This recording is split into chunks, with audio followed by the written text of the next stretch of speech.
Hola a todos y todas, les damos la bienvenida a otro episodio de American Spaces On Air, un programa traído a ustedes por el Instituto Chileno Norteamericano de Santiago y el American Academy of Science and Technology de la Universidad de Talca, con el apoyo de la Embajada de Estados Unidos y la red de American Spaces de Chile.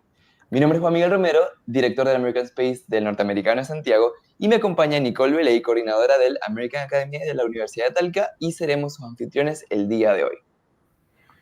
Justamente, hoy tenemos con nosotros un invitado súper especial, Eduardo Castro Nayar.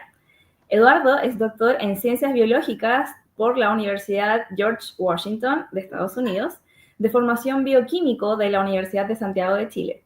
Además, es director del Castro Lab, académico del doctorado en Ciencias, mención Biología Vegetal y Biotecnología de la Universidad de Talca, y además investigador del Centro de Ecología Integrativa de esta misma universidad.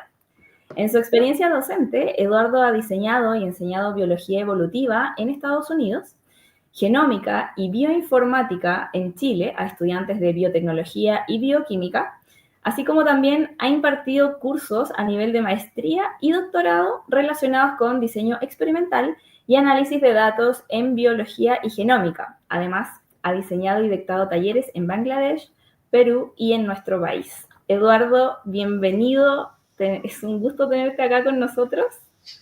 Muchas gracias por la invitación, Juan Miguel, Nicole. Es un agrado estar acá. Muchas gracias, estamos súper contentos de que finalmente concretamos. Eduardo, cuéntanos más o menos cuáles son tus principales líneas de investigación y qué nos pueden decir los microorganismos de los territorios más australes del mundo. Sí, mira, nosotros trabajamos en el laboratorio en microbiología, microbiología ambiental, pero lo mezclamos mucho con la parte humana. Si bien directamente hoy en día en el laboratorio no trabajamos con patógenos humanos, nos interesan esas interacciones, ¿verdad? Por ejemplo, entre la salud animal y la salud humana, y la salud del medio ambiente y la salud humana. Y de momento tenemos dos lugares que nos gusta ir. Nos gusta la Patagonia Norte, un poco al sur de Puerto Montt, en un fiordo que se llama el fiordo de Comau, que es un lugar súper choro porque la tierra está protegida, son parques nacionales principalmente y también hay algunas iniciativas privadas. Pero el mar no está protegido todavía, de forma tal que existen concesiones para actividades industriales, por ejemplo, el cultivo de chorito, el cultivo de salmones, etcétera. Y esas actividades industriales, como todas las actividades industriales, tienen efectos sobre el medio ambiente. Entonces, por ejemplo, en esa línea de investigación nos interesa entender cómo el impacto humano industrial, en este caso, afecta a las comunidades de microorganismos que viven en el agua. Uno diría, bueno, ¿a quién le importan los microorganismos del agua, verdad? Pero eventualmente podrían servir como un repositorio, ¿verdad?, de genes de resistencia a antibióticos, por ejemplo, que eventualmente podrían traspasar esos genes de resistencia a antibióticos a patógenos humanos que hoy día son fácilmente controlables, ¿verdad? Entonces hay una conexión y una interfaz entre la salud ambiental y la salud humana.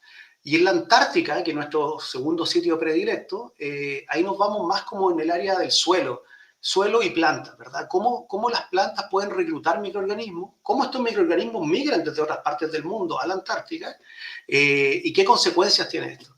Así que hemos estado trabajando en específico en Antártica de manera súper multidisciplinaria, con un montón de investigadores de Chile y el mundo, y no, súper contento de esas dos líneas porque me ha permitido conocer gente y desarrollar cuestiones más allá de lo que inicialmente fueron mis dominios. Así que súper bien.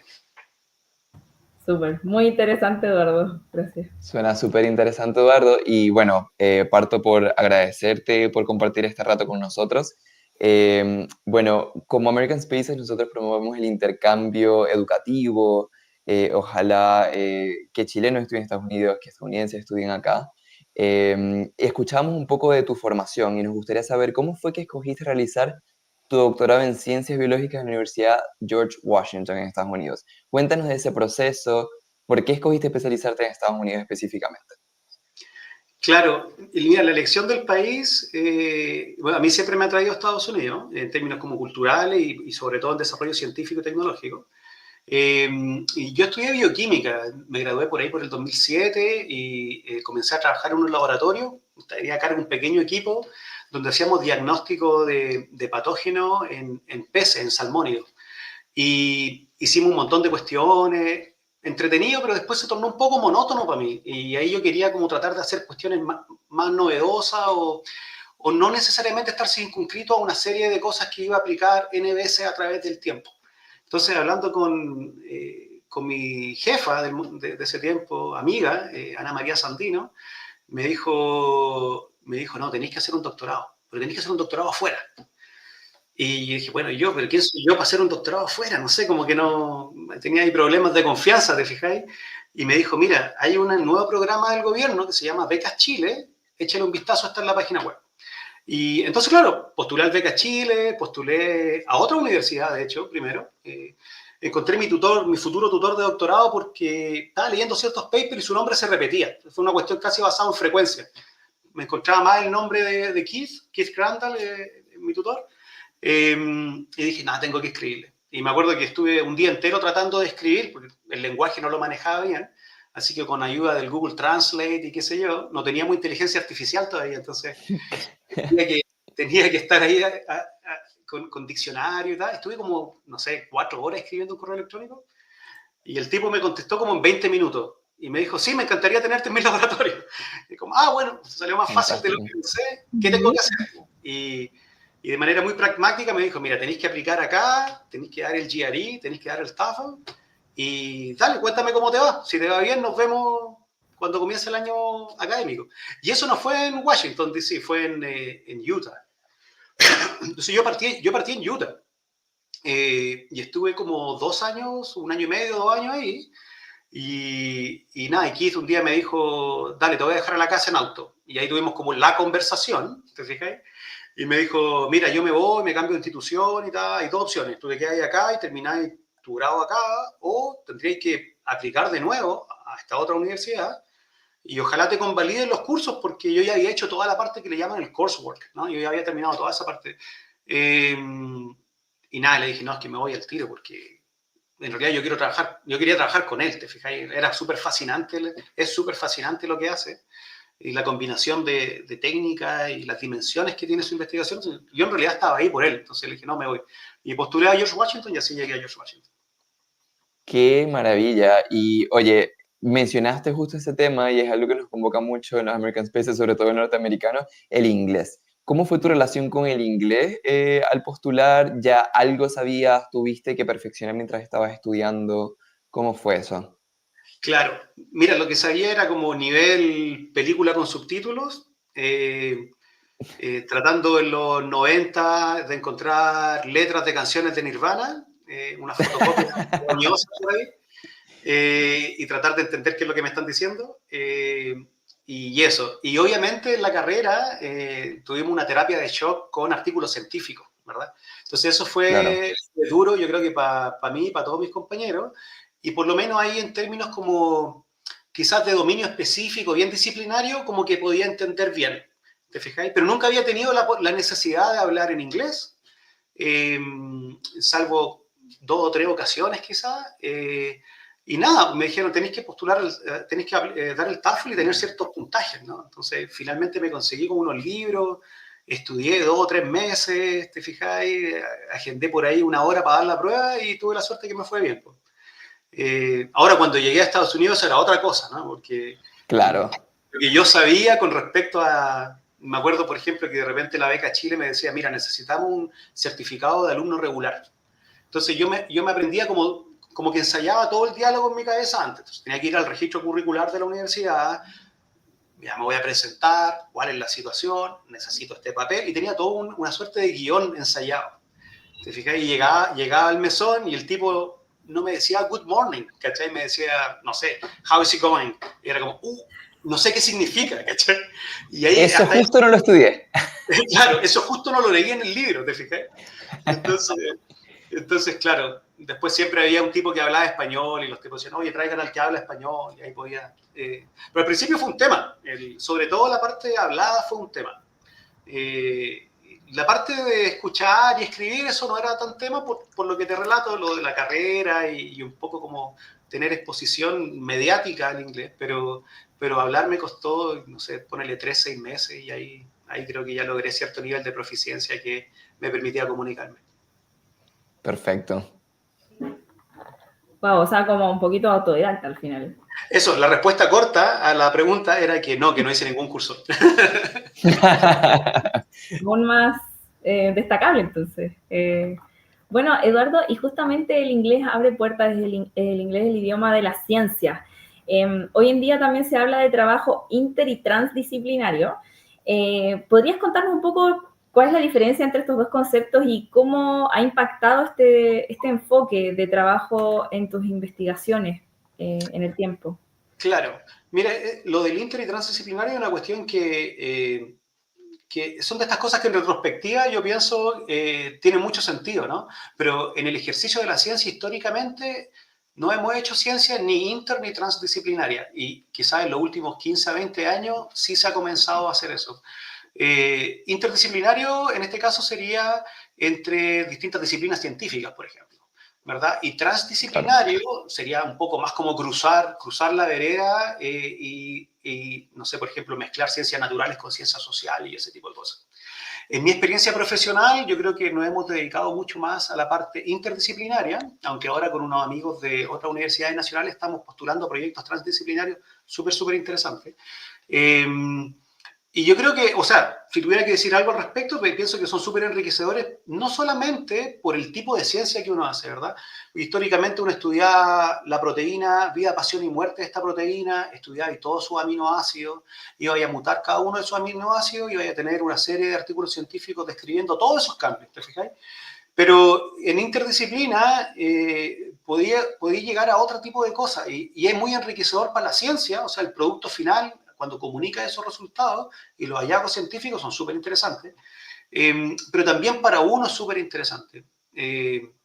Por ejemplo, no sé, con unos amigos de geofísica de la Universidad de Chile. Yo soy bioquímico de formación y después estudié biología, entonces tiene que ver más como con moléculas, con ecología y cosas así. Y geofísica es realmente otra escala, ¿te fijas? Es una escala planetaria, ¿no? O sea, los tipos de repente dicen, puede ser un estudio local y se refieren a Sudamérica y todo el continente antártico, eso es como local, ¿verdad? Y ahí tengo varios amigos, René Garro, el Nico Uneus, en Valparaíso está el tenis, y la verdad que yo he aprendido un montón con este tipo de cuestiones. Yo creo, espero, habría que preguntarle a ellos, pero espero que ellos también hayan aprendido de las cosas que yo transmito todo el día en microbiología y en genómica. Y de hecho hemos hecho artículos científicos y cuestiones mucho más enriquecedoras por atreverse un poco, ¿no? A hacer cuestiones más interdisciplinarias. Súper. Bueno, todo esto suena muy interesante y quiero tocar el tema de tu experiencia como académico en pregrado y posgrado. Ahora que mencionas tú este trabajo con la universidad, ¿qué diferencias has visto según tu experiencia? Sé que es un tema que puede dar para largo, pero así como en breve, entre el sistema educacional de Estados Unidos versus nuestro sistema acá en Chile, enfocado obviamente en el nivel universitario. Claro. Mira, yo he hecho clase en ambos lugares y creo que en una palabra sería la flexibilidad. El sistema estadounidense es mucho más flexible que el sistema chileno. Y yo creo que nosotros nos damos vuelta más en cosas como que los nombres sean adecuados, las disciplinas sean como específicas de cierta manera, o sea, hay como mucho enfoque en ese tipo de cuestiones. Y la verdad que a los gringos no les interesa tanto eso. Por ejemplo, yo hice un doctorado en ciencias biológicas súper general, ¿no? ¿Qué son las ciencias biológicas? No es todo lo que involucra la biología, puede ser cualquier cosa. Teníamos laboratorios donde trabajamos, de investigación, que eran compartidos. Y en el mesón de al lado, yo estaba con mis micropipeta y tubo, en el mesón de al lado tenía una compañera del mismo programa de doctorado y tenía unas impresiones no los fósiles, pero unas impresiones de fósiles, y ella estudiaba la morfometría de los fósiles de dinosaurios, ¿te fijas? Éramos compañeros del mismo doctorado. Y yo tomé cursos que a ella no le interesaban, ¿verdad? No teníamos ningún curso que era obligatorio, al contrario, tú te hacías tu propia carrera. Entonces, claro, yo tomé un montón de cuestiones que tenían que ver con estadística, con biología computacional, con evolución, etc. Y por ahí coincidimos en estadística, pero lo otro, ella tomó otras cuestiones que le interesaban, todas de nivel de doctorado, por cierto, pero eso, la flexibilidad era brutal. Acá no es tan flexible y yo siento que todavía está muy enfocado en los contenidos, que tiene ventajas y desventajas, ambos modelos, no sé cuál sería mejor, En el sistema estadounidense, por ejemplo, hay muchas personas que se pierden, ¿no? Al tener tanta flexibilidad, requieren demasiada orientación. Entonces, por ahí hay un balance, ¿no? Interesante. Perfecto, Eduardo. Sí. ¿Vas a preguntar Dale, algo más, Nicole. Jorge? Ya. No, dale, Nicole. No, es que eso también, sí, da para mucho, pero vamos a tratar de enfocarnos ahí un poquito en nuestro tema. Sí. Justamente, Eduardo, ahí al mencionar ya como el ámbito más del laboratorio, ¿no? A veces este mundo de la microbiología quizás es un poco invisible a ojos de personas que no estamos trabajando en la ciencia directamente, porque se necesitan microscopios y otras herramientas para conocer más. Pero en este sentido, ¿cuáles serían los desafíos que tiene la microbiología actual y cómo afecta al ciudadano a pie? Claro. Sí, a mí me gusta siempre plantear, por ejemplo, en las clases introductorias de microbiología, que en realidad el planeta Tierra no es el planeta ni de los animales ni de las plantas, ¿no? El planeta de los microorganismos. Tenemos fósiles de microorganismos de 4.000 millones de años atrás. Y los primeros animales aparecieron hace 500 millones de años atrás. Entonces, las escalas son súper diferentes, hay órdenes de magnitud de diferencia. Y eso ha llevado a que los microorganismos, en cierta manera, hayan terraformado nuestro planeta, ¿no? Uno de repente ve como estas cuestiones de ciencia ficción y una nave espacial llega a Marte y obviamente Marte tiene condiciones que no son propicias para la vida terrestre y hay que adaptarla, terraformarla para poder, no sé, que tenga oxígeno, etc. Bueno, los microorganismos en el planeta hicieron eso, ¿no? O sea, el oxígeno del aire es porque las cianobacterias del océano fijan carbono, ¿verdad? Y emiten oxígeno, ¿verdad? Y por eso podemos respirar oxígeno. La composición de la atmósfera, del suelo, de los océanos, eso está todo dado por lo que conocemos como la biogeoquímica del planeta, está todo dado por microorganismos. Y en el ámbito humano también es súper relevante. Yo creo que históricamente, o por lo menos en los últimos 100 años, hemos dado como por sentado que los patógenos pueden ser tratados, ¿verdad? Tenemos herramientas, los antibióticos, siendo una de ellas, muy usada, no solamente para infecciones, pero por ejemplo, no sé, el éxito de las cesáreas del mundo se debe a los antibióticos. Los trasplantes de órganos se deben a los antibióticos. Sin antibióticos tú no podrías hacer ese tipo de cirugía. Entonces, yo diría que ¿cómo impacta al ciudadano de pie? Bueno, el aire que respiramos viene de los microorganismos. El nitrógeno que está en todas las proteínas del planeta lo fijó un microorganismo desde la atmósfera, porque el nitrógeno es gaseoso, ¿verdad? Tenemos que sacarlo de ahí y meterlo en una molécula orgánica. Eso lo hacen los microorganismos. Y en cuestiones súper puntuales, no sé, la salud, nuestra esperanza de vida en gran medida durante los últimos 100 años se ha alargado por la tecnología, pero también por los antibióticos. Entonces, en realidad, claro, son como un poco, quizás deberíamos apreciarlo un poco más. En parte el problema es porque son invisibles, como tú dices, Nicole, pero están todos los días presentes, ¿no? Súper. Está Sí, muy bien totalmente. acotado. Vuelvo al tema, Eduardo, de la internacionalización de tu carrera en cuanto a tu vínculo con Estados Unidos, por ejemplo. ¿Qué ventajas te ha otorgado esta experiencia como científico? Claro. ¿Cómo responder eso de manera corta, ¿no? Porque yo creo que eso lo podría decir de esta forma. Yo, aparte de hacer una tesis de pregrado en Chile, antes de estar en Estados Unidos, nunca hice ciencia de manera profesional, ¿verdad? En el sentido de qué sería como un científico profesional, en mi opinión, sería como una persona que tiene un proyecto de investigación, no necesariamente es propio, pero está dedicado a un proyecto de investigación, lo supervisa, toma decisiones, eventualmente obtiene resultados y los comunica, ya sea con la comunidad científica profesional en una comunicación formal, ¿verdad? Como un paper, o también a las personas que finalmente pagan esto, que son todos los contribuyentes, o sea, a la comunidad en general. Y eso yo lo viví por primera vez en Estados Unidos, entonces para mí esa experiencia fue súper transformadora porque esencialmente yo tenía un N de 1 en términos de cómo se hacen las cosas, que era mi experiencia en el pregrado. Y llegar allá y encontrar primero la diversidad de personas, la diversidad de saberes, cómo se hacen las cosas en la universidad y cómo esas cosas son diferentes a lo que yo aprendí, ¿verdad? Entender que aunque yo aprendí las cosas de cierta manera, hay muchas más formas de verlo, ¿verdad? En definitiva fue súper enriquecedor para mí, para mi esposa yo creo que también, ella está en el área de la salud, es dentista. Y también creo que para ella fue súper enriquecedor.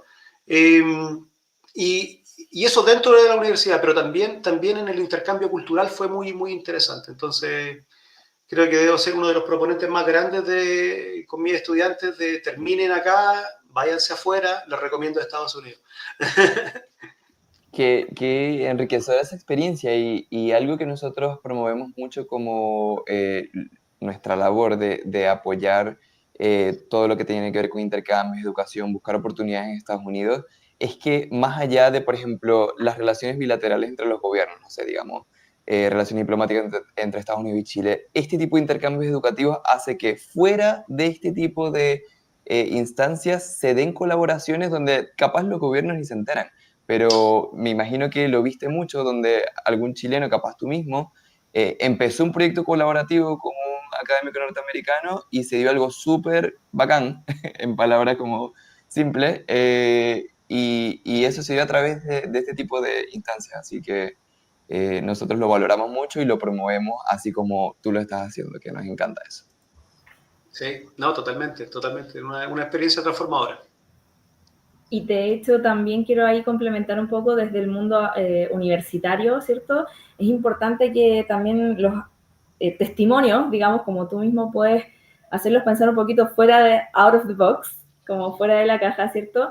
Y decirles que de hecho el inglés, por ejemplo, para ti fue una limitante, pero lograste transformarlo en una herramienta que te permitió desenvolverte y bueno, eso también es lo que se valora y lo que buscamos también desde, no sé, la Dirección de Relaciones Internacionales, ¿cierto? Donde está alojada esta alianza que tiene nuestra universidad con la Embajada de Estados Unidos, es justamente eso, que puedan atreverse, porque al final es salir de la zona de confort, que cuesta, pero a veces necesitan un poquito, un empujoncito para poder tomar esas decisiones.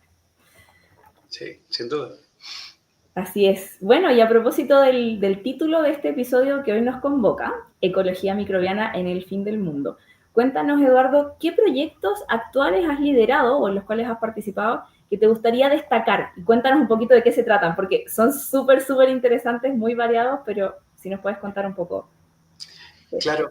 Mira, bueno, hemos participado en varias cuestiones, pero quizá algo bueno, no es súper atractivo para nosotros y creo que cuando contamos estas historias también son atractivas para los demás, tiene que ver con el microbioma, pero del aire. De repente uno piensa el aire y la atmósfera como una cuestión súper inerte, ¿no? Y muchas personas dicen, no, mira, yo trabajo en este modelo. Y tú lo puedes encasillar, ¿no? Dices, mira, esto es terrestre, ¿verdad? Y esta persona es una oceanógrafa, trabaja en sistemas marinos, o qué sé yo, agua dulce, lo que sea. Pero siempre te da vuelta como en eso, ¿verdad? Pero el aire y la atmósfera es un lugar súper activo. Si vienes de baja biomasa, ¿verdad? Uno no anda como chocando de manera perceptible con microorganismos en tu cara, ¿verdad? Hay microorganismos y tienen que ver con... bueno, en algunos casos incluso con transporte de patógenos, ¿verdad? En agricultura eso se conoce mucho, en ganadería también. Hay muchos microorganismos que pueden ser volatilizados, a veces por sí solos, a veces asociados a partículas, y pueden viajar de un lugar a otro y eso contribuye a que las enfermedades también se dispersen. Un caso muy patente, obviamente, es el coronavirus, ¿no? Claro. Al igual que otras enfermedades que son transmitidas a partir de aerosoles, a partir del aire, ¿no? Entonces nosotros dijimos, mira, Antártica es un continente que está aislado, ¿verdad? Es como una suerte de masa de tierra rodeada por una corriente marina súper fuerte, pero que también tiene una corriente de aire que es súper fuerte, una suerte como de campo de fuerza, ¿no? Entonces, siempre se ha mantenido aislada con respecto al resto de los continentes. Pero los microorganismos son súper frecuentes, los pueden encontrar en prácticamente todos los lugares. Nosotros nos preguntamos, bueno, ¿qué pasa? ¿Hay migración o podría haber migración de microorganismos a través del aire desde Patagonia, que sería como más algo que dominamos y que está al alcance de nuestra investigación, con Antártica? Y hace como 3 o 4 años atrás nos pusimos a investigar, hicimos algunas pruebas, pero así muy, muy desde cero, ¿eh? O sea, son gente que trabaja en microbiología acuática y terrestre, y nos juntamos y empezamos a hacer pruebas. Logramos afinar las técnicas y ahora hemos estado estudiando activamente ese transporte de microorganismos y cómo ese transporte de microorganismos podría incluso impactar organismos que están en Antártica, plantas y animales, ese tipo de cosas. Y hemos encontrado que sí, que hay una gran cantidad, más del 10%, de los microorganismos que podemos encontrar, por ejemplo, en la región de Magallanes, también los podemos encontrar en la península antártica. Nos hemos dado cuenta que estos microorganismos tienen capacidades súper interesantes en términos de metabolismo, están involucrados con gases de invernadero, metano y metanol, productos de la oxidación del metano, y productos de la oxidación también del azufre, así que son súper, súper interesantes en términos como de cambio climático. Pero también hemos dado cuenta que hay muchos microorganismos que han evolucionado propiedades, por ejemplo, en el continente. Imagínense tolerancia o resistencia a antibióticos, tolerancia a otros contaminantes, contaminantes orgánicos, por ejemplo, desechos de la industria. Y esos microorganismos tienen estos genes y después los podemos encontrar a larga distancia, o sea, más de 1000 kilómetros de distancia, los podemos encontrar en la península antártica y tienen esos mismos genes, ¿verdad? Entonces también hay un rol súper interesante del aire como carretera que une ambientes terrestres, acuáticos, a largas distancias, que ha sido un tema que nos ha fascinado mucho en los últimos años. Súper, Eduardo, y ahí, bueno, un poco para que la audiencia sepa, sabemos que realizaste hace poco, de hecho, una expedición científica al Parque Nacional Yendegaya, los glaciares, Cabo de Hornos, ahí a través del proyecto CHIC, ¿cierto? Del cual la Universidad de Talca es socia, y además tú eres colaborador. Entonces, a propósito de este episodio, ¿cierto? Cuéntanos cómo es que también hablan del territorio antártico como centinela del cambio climático. Claro, es que justamente donde está este Centro Internacional Cabo de Hornos, en Puerto Williams, toda esa área es súper interesante por diversas razones. Nosotros, por ejemplo, ahora participamos, estuvimos prácticamente un mes con los investigadores y las investigadoras de allá, estudiando varias cuestiones. Primero estamos tratando de armar una red de sensores de microclima, y esto porque los patrones de precipitaciones sólidas, de nieve, ¿verdad? Y de derretimiento están cambiando. Están cambiando súper fuerte en Antártica. De hecho, hay muchas personas que hablan de la Antártica verde, ¿no? En verano ahora podéis tener grandes extensiones donde tenéis plantas, una gran cantidad de musgos y líquenes que están proliferando, y el frente, digamos, como la línea de avanzada de estas plantas y musgo cada vez está más hacia zonas de latitudes altas, o sea, van prácticamente cruzando el círculo polar. Entonces, la Antártica es un lugar que está, sobre todo la Antártica, la península antártica occidental, es de los lugares que está cambiando más rápidamente en términos de cambio global, en específico en calentamiento. Y la zona donde está emplazada el CHIC es súper interesante porque sobre la línea de árboles tú podías encontrar ecosistemas que son análogos a la Antártica. De hecho, hay muchos géneros de líquenes que se comparten. Las plantas antárticas que tú puedes encontrar en la península también están presentes en Magallanes, en el Cabo de Hornos, por cierto, en Yendegaya. Así que es como una suerte de ventana hacia el futuro, ¿verdad? Porque uno diría, mira, ya, ¿cómo podemos estudiar el cambio climático? Por un lado tenéis toda la gente que hace percepción remota, con satélites, modelado, etcétera.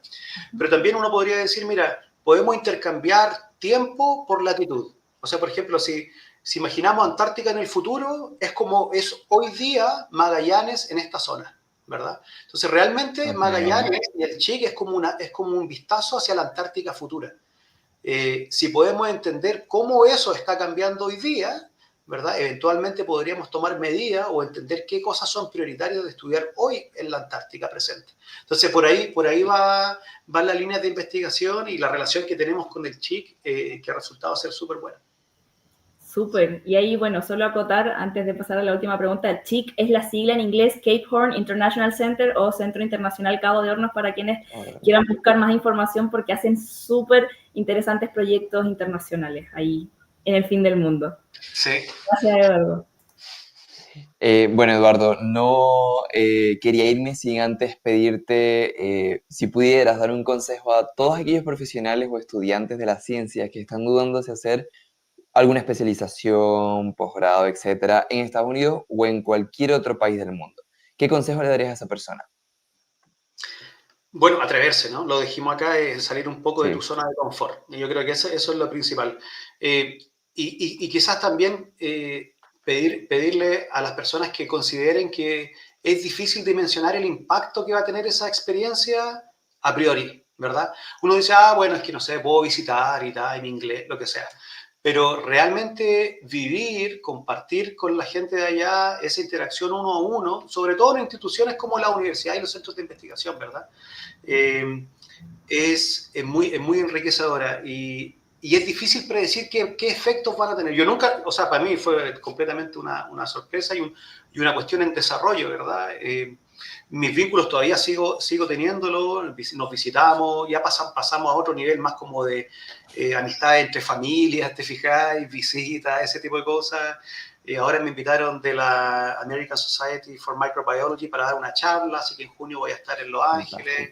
¿Te fijas? Entonces, es una serie de cuestiones que vienen, que pueden ser convenientes para tu carrera, y en términos prácticos eso está todo bien, pero creo que de manera más profunda tiene que ver con hacerte una persona como más global y entender el mundo de otra forma. Y esas cuestiones son difíciles de predecir si es que no las vives. Entonces, en resumen, es atreverse. Atreverse y buscar la información. A veces nos dicen, no, es que no sabía que eso existía, qué cool, que puedo hacer esto. Y al final hay un montón de oportunidades que mucha gente no conoce. Bueno, Eduardo, te agradecemos muchísimo por formar parte de este episodio, por entregarnos toda tu experiencia en breve sobre microbiología, sobre estudios en Estados Unidos. Y bueno, de esa forma animar capaz a personas que estén buscando el mismo camino. Súper, ¿no? Muchas gracias, Juan Miguel, Nicole, por la invitación y encantado de conversar con ustedes. No, muchas gracias, Eduardo, por tu tiempo y, bueno, por dejarnos conocer un poquito más de lo que haces, tu tremendo aporte a nivel nacional e internacional en las ciencias biológicas. Así que muchas gracias y que te vayas súper bien ahí en junio en Estados Unidos en tu charla. Súper, muchas gracias. Gracias, Eduardo. Nos vemos. Chao, chao.